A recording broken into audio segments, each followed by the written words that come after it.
এখন একটা মজার প্রশ্ন, এই প্রশ্নটাই শেষ করি। ইমাম মাহদী আবার কখন আসবে? আমরা তো বুঝলাম ইমাম মাহদী আসবেন, তারপরে দাজ্জাল, তারপরে ঈসা আলাইহিস সালাম, তারপরে খেলাফত, এই তো। ইমাম মাহদী আবার কখন?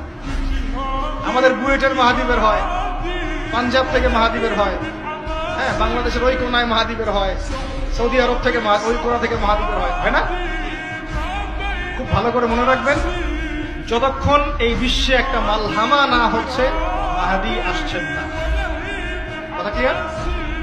এই বিশ্বে যতক্ষণ একটা মালহামা না হচ্ছে মাহদী আসছেন না। তিনি আসবেন ফাতিমা রাদিয়াল্লাহু আনহার বংশ থেকে। কার বংশ? তার আসল নাম মুহাম্মদ। কি নাম? তার নাক উঁচু, নাক একদম উঁচু, খাড়া, কপাল চওড়া, চেহারার গড়নটা আমাদের নবী সাল্লাল্লাহু আলাইহি ওয়াসাল্লাম।